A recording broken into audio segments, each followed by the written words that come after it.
On en arrive à l'entretien avec notre invité de la page culture. Je vous retrouve avec plaisir, M. Joël Nguessan. Alors, la grande chancelière Henriette Dagri-Diabaté, qui a préfacé votre ouvrage, vous qualifie d'écrivain prolixe. Votre ouvrage Porter la parole, un sacerdoce est le 8e de votre grenier littéraire. Alors, entre la politique et l'écriture, dites-nous, qu'est-ce qui prend l'ascendance chez M. Joël Nguessan? Les deux vont de pair. Parce que ce qui est important, c'est que quand on a des idées, quand on est en politique, il est conseillé de coucher ces idées-là sur des pages.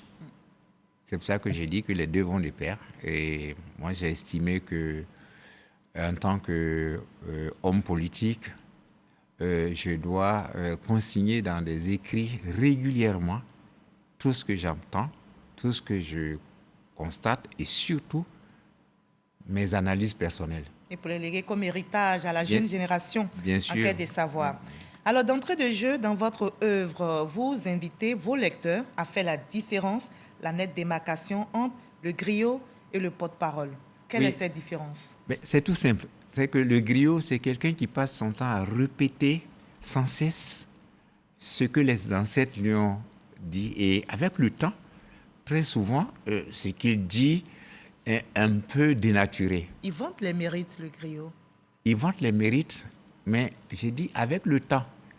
Au bout de 100 ans, 200, 300, il y a certains mérites qu'on ne vante plus.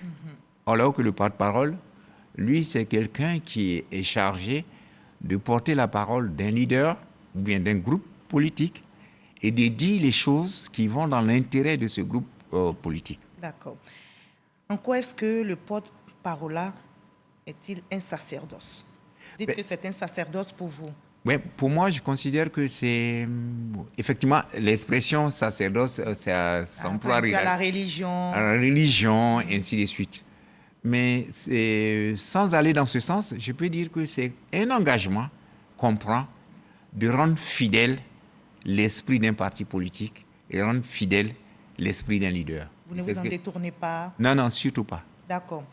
Vous portez, donc vous portiez, parce que c'est au passé, c'est depuis 2018 que vous portiez cette parole d'un leader et d'un parti. Alors, comment arrivez-vous à porter ces deux chapeaux? Était-il si aisé de porter ces deux chapeaux à la fois? Ce n'était pas évident parce que non seulement il fallait connaître le leader, le président Alassane Ouattara, connaître son mode de pensée, surtout sa vision, connaître son projet avant de pouvoir s'exprimer. Donc il fallait connaître la personne, ses idées, les idées de son parti. Et tant que vous n'avez pas maîtrisé ça, vous ne pouvez pas porter sa parole. Vous allez vous retrouver en train de dire des choses qui peut-être ne sont pas dans la vision que lui il a. Et surtout qu'on était, au moment où j'étais porte-parole, avec un groupe de porte-parole, on était dans l'opposition. Il fallait connaître l'individu, connaître la personne avec sa vision de la Côte d'Ivoire. Et donc, c'était facile, étant dans l'opposition, vous... Et puis après, quand vous êtes passé au pouvoir, il y a une différence entre porter la parole quand on est dans l'opposition et quand on est au pouvoir? Bien, quand on est dans l'opposition, la première des choses qu'il faut faire, c'est d'abord, de faire connaître la vision, la pensée du parti et du leader. Quand on est au pouvoir, c'est d'amplifier les actions qu'il est en train de faire, de mener sur le terrain. Et c'est ce que j'ai eu à faire. D'accord. Effectivement, quand on est arrivé au pouvoir, je me suis retrouvé... C'était plus aisé, non?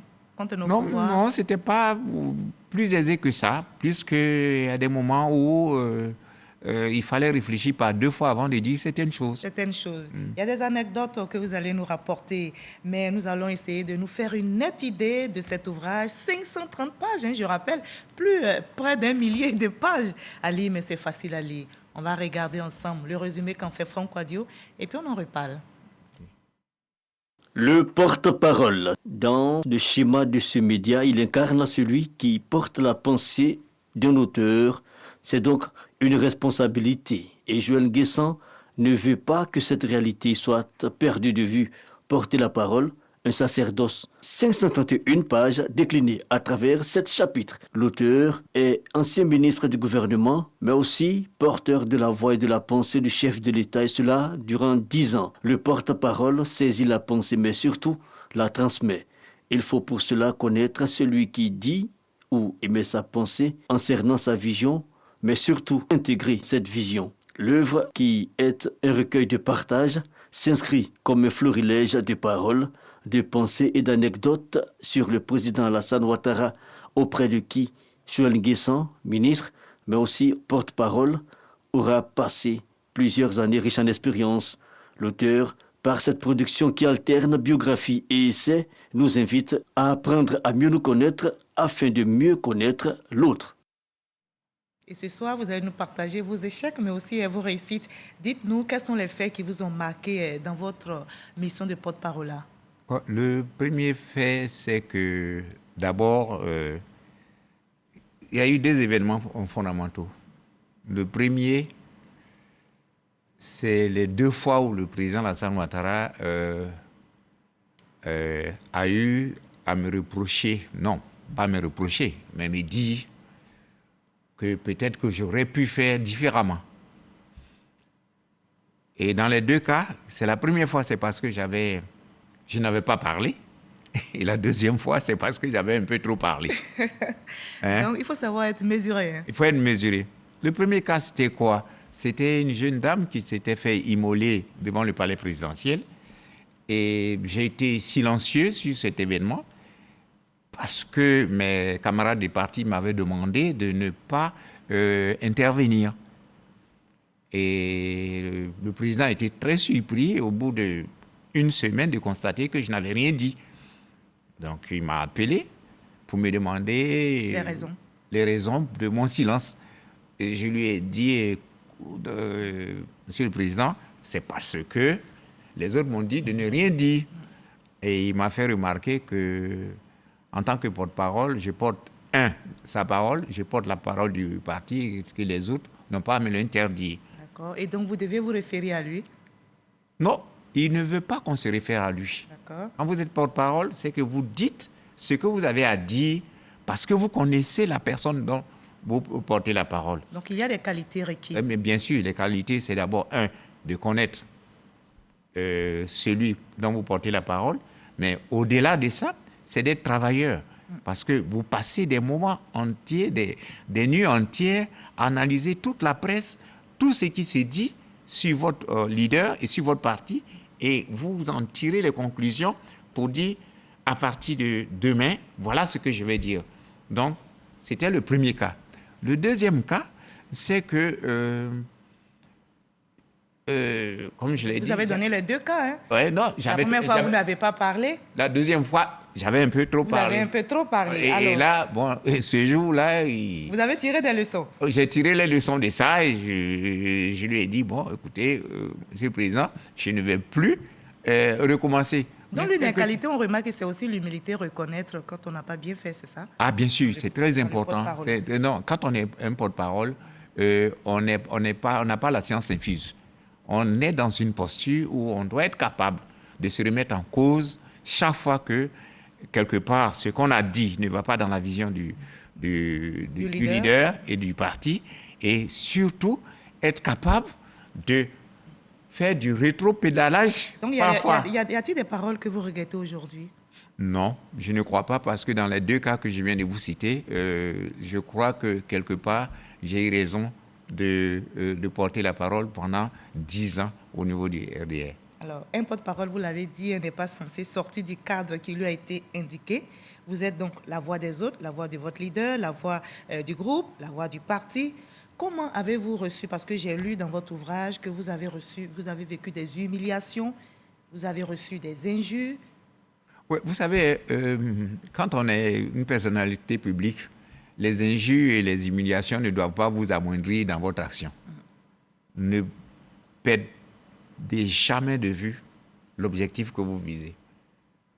Moi, j'avais un seul objectif, porter la parole d'un leader, d'un parti, et surtout faire de telle sorte que ce leader arrive au pouvoir. Il arrivait au pouvoir, et deuxièmement, le défendre quelles que soient les circonstances, et pouvoir incurver les situations qui peuvent porter atteinte à son honorabilité. Et c'est ce que j'ai fait.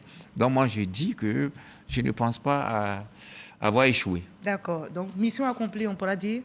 Oui, totalement accompli. Et je suis fier de l'avoir fait, malgré les injures, ce que les gens pouvaient dire. Mais vraiment, je vous dis que la mission était plus importante. Et c'est pour ça que je dis que c'est un sacerdoce.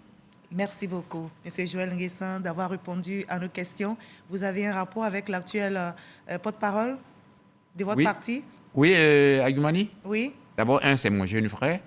Et puis, nous partageons beaucoup de valeurs ensemble. Merci beaucoup. Et puis, certainement, vous lui partagez aussi les leçons reçues sûr. De votre mission de porte-parole. 10 années, je rappelle. Et vous écrivez « Porter la parole est un sacerdoce, 10 années au service de votre parti, 10 années au service de votre leader ». Merci d'avoir été notre invité de la page culture ce soir. Merci Marie-Laure. Voilà 10 ans de porte-parole transcrits et décrits dans un ouvrage pour servir d'héritage aux jeunes générations en quête de savoir. Car dit-on, vous l'avez entendu de la bouche de notre invité, les paroles s'envolent, mais les écrits restent. Et les paroles qui reviennent dans un livre sont chargées d'espoir et ne sont jamais oubliées. Point final de ce 20h. Demain, vous avez rendez-vous avec Colo Klubali à la même heure. Passez une très belle fête de Pâques. Et moi, je vous dis à très bientôt. Surtout, n'oubliez pas de prendre soin de vous.